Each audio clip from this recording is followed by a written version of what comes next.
Looking at the Markets with David Modell.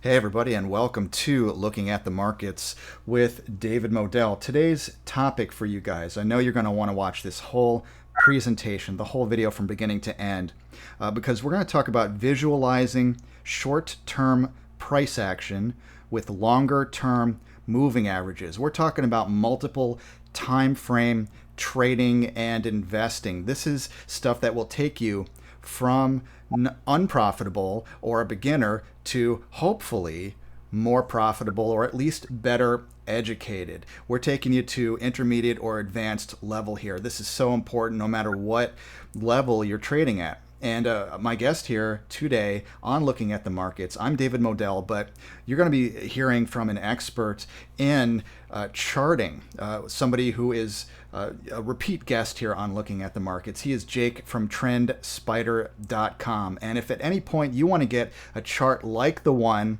that you're seeing right now on your screen, what you need to do is you need to go to TrendSpider.com. Or if you want to, I put a link in the description below this video. You can just click on that. It'll take you to TrendSpider.com. And you're going to want to get this charting platform. So Jake, thank you for coming back to Looking at the Markets. Thank you for having me as always.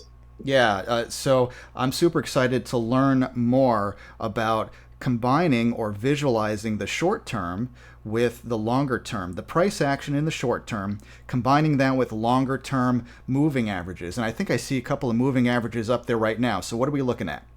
Yes, so this is the SMA 20 and the EMA 50 on the daily chart. So all of these candles represent 1 day of price action.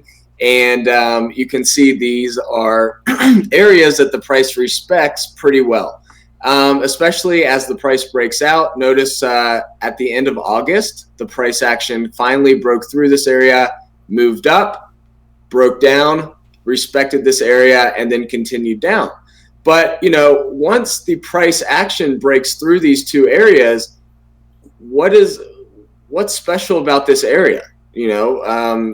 Why is the price finding a bid here? And the reason is, if you go to a longer term area, you can, instead of having to split the chart, you can actually just turn on what's called MTFA, multi-time frame analysis, and you can include the weekly SMA and EMA on the daily chart and see how the daily price action is reacting. So in this case, when I turn off the daily SMA and the EMA, you can then see how the price action is respecting these longer term levels. And you can see exactly why the price action caught a bid here, because this is a longer term EMA 50, and you can clearly see that there's demand at these levels. This can generally become just a self-fulfilling prophecy if enough people are watching this area, especially with the EMA being on the weekly level, especially the EMA 50 being a pretty well-watched area. And so, it'll be interesting to see if this area holds or if we break down, because, since we broke through this area in late December, once we bottomed in late December and broke through in late January and February, we've stayed above these two lines for now. We kind of broke down here in June very slightly and bounced up very quickly. Now we're back at this area. And this is kind of what I'd call a status quo area. If we break through this area, things could get pretty interesting. Same thing here, right? We broke down through this area in October of last year, caught a bid around this general area, very similar to what we did today, honestly. And it will be interesting to see if we kind of trade within this area. Notice how this area broke down last October. And, we're seeing some different things going on, but at the same time, it's just interesting to see that these areas are being respected just like they were last year at this time. And so, if I may interject, and by the way, you're doing these things so easily. This is TrendSpider.com, the platform you're using right now. The way you just move those lines around so quickly and easily, I don't know of any other platform that does that like that. But yeah, I'm looking now. This is the S&P 500, of course, and I'm seeing it recently the candles bouncing right off of the weekly EMA 50 period 1, 2, 3, 4, maybe 5 times in a row. I don't know if that's a coincidence or what, but that's powerful. Yeah. So and the thing is, generally, you're going to have to split your screen and then go to a weekly chart and see how that is looking on the weekly. And if we go here, you can see these are the same exact lines, but on the weekly chart, we're seeing a completely different view than the daily. So you can see here on the weekly, you can't see all those individual touches like we can here. So it gives you a much different perspective and gives you the ability to see how these shorter term candles are interacting with these longer term levels. So from a visual standpoint, it's really cool to be able to just consolidate that all into one chart and not have to split your screen. That is cool. I like that. I like that split screen action there. That's really cool. So this is one example. I wanted to go over one more, IWM. And IWM, in this case, that is the ETF that represents the small cap market there. Correct. And the thing with this, you can see we're using the same moving average here, SMA 20, EMA 50 from the weekly chart on the daily price action. This was a pretty big area of kind of support and then resistance once it did break down, and then it broke down hard from there.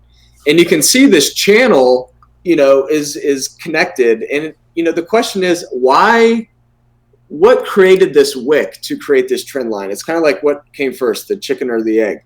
If you delete these trend lines, what is price respecting here on the daily chart?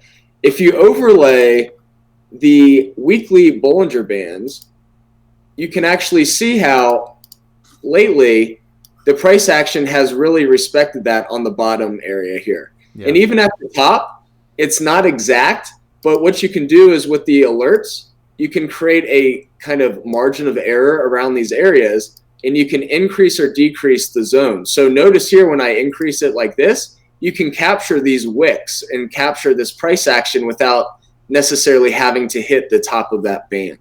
So it's a way to not necessarily always have to get that exact area of interest. It's kind of getting a zone of interest around that precise area. Got it. So these are different ways you can be alerted. It's not just when the wick or the candle touches a line necessarily, although you can do it that way. But through your platform, you can actually have a zone. You can widen the line or the touch area so you can get an alert that way. Exactly. So let's say, for instance, we just barely missed this line, right? Today, IWM missed it by just a little bit. But if you create an alert here, you were able to capture that wick. And what you're able to do is go to touch. So whenever the price action touched this area, you'd be alerted. Now, the confirmation candle is important because if you just did the daily, that means you wouldn't be alerted until the daily candle closes. However, if you go down to the 15-minute, that means you'll be alerted when the 15-minute candle closes in this area, and that means you're more likely to have that wick capture this alert capture this wick rather than waiting for that one daily candle to close. Very cool. So then when the alert's set, you do that. Same thing up here. If you don't have to catch the very exact point here. You can just create an alert and create sensitivity, and then you can see the alert fires within $1.19 of this selected line rather than, literally just the exact line. Yeah. So if it comes into the buy zone or the sell zone, also a great way to set your stop losses, I would imagine. Yeah, you can't trade through the platform yet, but it is coming. So it'll be nice to actually be able to, get that alert and make the trade through the platform once we have brokerage data coming, hopefully in the next 8 months or so, 8 to 10 months. It's something that we really want to make the world's most integrated and innovative charting platform, but also trading platform as well, where you can make trades, get the alerts, and do it all in one area. Right. Very good.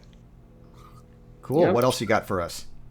So this is IWM. I wanted to go over also, let's say, Netflix. This is one that's been very interesting to watch. And the same thing. Yep, and the same. This is another example of the daily versus the weekly, and you can see how the Bollinger Band really was respected here by the daily candle here on September 24th, and you had a huge bounce after that, or not a huge bounce, but you had a decent little correction there to the upside. Right. But as far as other features, I could go on all day. I really want to highlight just the MTFA side of things. And the thing is, you can do this not only with the upper indicators, such as the Bollinger Bands, the moving averages. If you wanted to, let's say, look at the weekly MACD on the daily price action, you can do that as well. So you can see here, as we're looking at the daily chart, you're seeing how this weekly moving average, MACD is starting to curl a little bit here. And so you can kind of see all of that in one area rather than having to go and split the chart and all of that type of thing. So you're handling multiple indicators. This is Netflix here. Got that downward channel there, but interesting price action on that one. I like how you can see everything very clearly here, though. Yeah, so these are lines that I drew, but one thing I wanted to mention too, the ability to automatically find different areas of trend lines based on whatever preferences you're in. So for example here, I'll just remove everything and turn on the trends feature. And so in this case, the chart will find different areas of trend lines. Now this is one area that the system is finding barely anything, and that's because we're set to different trend lines here. If we change these variables, let's say to enhanced, we change this to body, and change this to respect, we're completely changing how the system is looking for lines, and you'll see how now completely new lines come up based on those settings that we just created. So this is a way to not replace what you're doing by hand, but complement what you're doing by hand and be a secondary perspective for you. Yeah, or in my case, it could replace what I do by hand because what I do by hand is pretty bad as far as being an artist goes. So I like the idea of allowing the system, the platform, to draw the lines that it sees, and then I can pick and choose the ones that I want to use. Exactly. It's more of a because everyone's going to have a different way of looking at this, right? So this is essentially a permutation of all of these different possibilities. And so what I can do here is everyone's going to see a little differently. So this is one perspective. Let me just change the chart up. That may be one person's perspective. This may be someone else's perspective. So there's a lot of different ideas that can be generated through this, and no one's right or wrong. It's just different areas that you're looking at. Sure. And so it gives you the ability to look at these general zones and say, okay, is this of interest?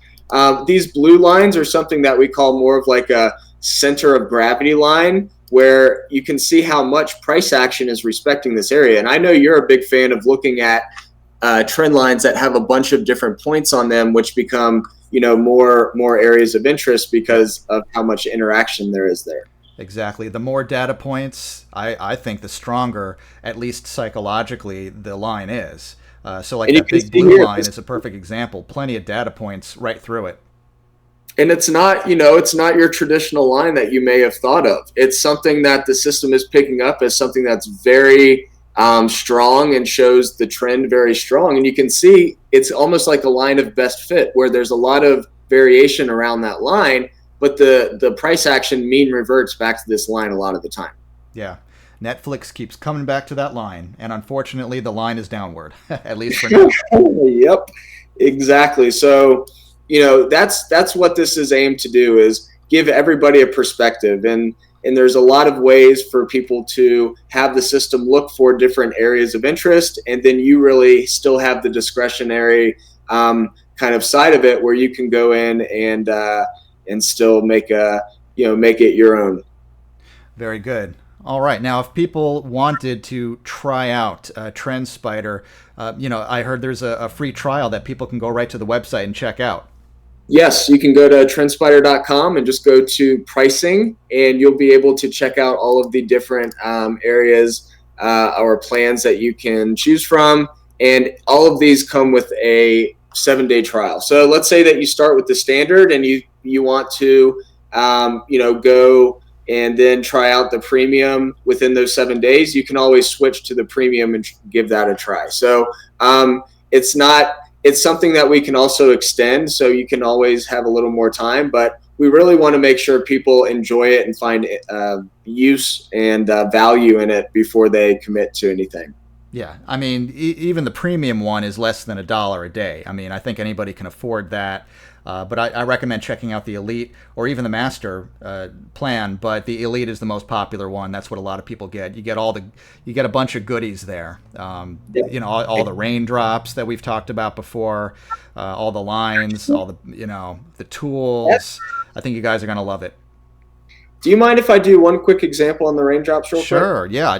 For people who don't know about the raindrops, I think this is going to be transformative. It could revolutionize charting. People are accustomed to traditional candles, and that's cool. I talk about candles all the time.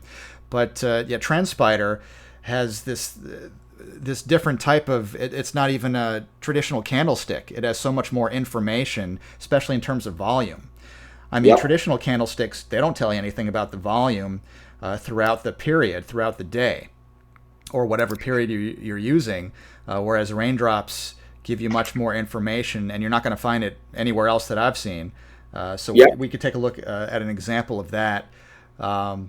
If we could focus in on it, if we could make them nice and big so everybody could see what one of these raindrops might look like. Yep. So this is what I'm going to do. I'm just going to draw this example. So I wanted to show another cool example of the trend lines, especially for this particular chart. But before that, we'll show how the raindrops are useful. But essentially, what the raindrop is, it's a volume-weighted candle. So if you're familiar with a bar chart, let me just reduce the body here. So you can see this looks like a typical just bar chart. Yeah. And so, your opens here, your closes here. But instead of this being the open and the close, this is the VWAP for the first half of the period and the VWAP for the second half of the period.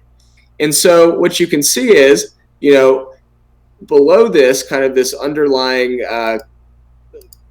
area, kind of like a cloud, if you will, is actually the volume profile throughout those two periods. So you can see here, what time is it now? Oh, we're about to close, actually. So this is pretty much done for the day. You can see during the second half of the period, a lot of the volume was focused at the top of this range today. And you know that, one, because there's no volume profile at the bottom here. We know that all of this price action was due to volume during the first half of the period. And we know that since the VWAP is up here, that's where all that volume was focused at the top. And you can see most of the volume here was focused kind of right in the middle of this action. And that's where you get your green candle. The opposite's true with the red. You've got your VWAP down here, which is the second half of the period, and your VWAP up here, which is the first half. And you can see how the volume flows throughout the period from the first half of the day into the second half of the day. And, a lot of that volume was focused at the bottom, and then you had your gap down the next day. So what you can do with this is you can look at areas of interest. Let's say a hard resistance. In this case, this is IWM. And let's just draw this to here, extend it. And what you can see here is at this line on IWM back in mid-September, you can see that the price action tried to break through this area. But there was really no volume at all above that line. Most of it was below this line. So you can see there wasn't a lot of conviction by the buyers here with any volume above this trend line. This area, you've got a slightly more bullish candle, but you can still see there wasn't a ton of volume actually above this line. And there wasn't a lot of buyers during the second half of the period. What we've noticed is when buyers come in into the second half of the period pushing price to the upside, you generally will have continuation, such as here, where you've got a lot of that volume focused at the top, you've got your continuation up, you've still got a lot of that volume focused at the top, and you continue to have your move up until you hit this area of resistance, which was just naturally the next area of resistance right here. And I'm sure there was some confluence with the Bollinger Band or something as well, but there just wasn't a ton of volume above there. And then look what happened after, just a hard move to the downside. Yeah. And so what this shows you is it kind of gives you a secondary view of, where that volume is. So if we go to a regular hollow chart. Yeah, the old school charts, they're cool, they're fine. They just don't give you the same picture that the raindrops will. There we go. And you can see here, you don't get any information about the volume looking at these candles. It's just the wick. And in this case that there really wasn't any volume within that wick. And so you're able to visualize how the volume is flowing throughout this area on the chart that you can't really control for on a volume scale, at least within that range. Right. I like so it's a cool way to. It's not an end-all be-all. It's another way to visualize volume and then utilize that with all the other things that you look at and use it as a kind of a variable in a big equation. Absolutely. There's a lot of moving parts in trading and technical analysis. Not one thing's going to be the answer. Right. Exactly. Well said. So hopefully we've given you some new tools you can use for visualizing short-term price action with longer-term moving averages. Taking all the tools together, using the automated trend lines and picking the ones that you like to use the best, using the raindrops if you want to use those. You really won't get these things anywhere else that I know of, except for TrendSpider.com. I want to encourage everybody watching this, if you don't have TrendSpider already, go to the link in the description below this video, click on that, or in your browser you can just go to TrendSpider.com. At the very least, check out the 7-day free trial, and then if you like it, which I'm confident you will, go ahead and sign up for one of their super affordable plans. I mean, we're talking about $1 a day, some of those plans or less, so there's really no reason not to. So Jake, this is great stuff. We're gonna have you keep on coming back and giving us updates. I'm looking forward to the integration of, hopefully soon, of different brokerages, so people can just use TrendSpider right with their brokerage. I'm looking forward to that expansion and more tools and more cool stuff. Yes, absolutely. And we actually have an update coming out on Sunday, which will enhance our back tester immensely. It's going to be definitely one of the best back testers on the market and a ton of metrics that you can look at, statistics, and definitely check that out coming on Sunday, October 6th. I will be checking that out. Thank you, Jake, and thank you to everybody for watching and listening. I know you'll enjoy TrendSpider and their platform. I use it. I'm tweeting out charts almost every day from it because it's just so much easier and better than the other charting platforms, and it's great. I really like it a lot, so please check it out. So Jake, thanks a lot. I appreciate it, and you're welcome to come back to Looking at the Markets. Thank you so much, and thanks for having me. Everyone have a great rest of the week.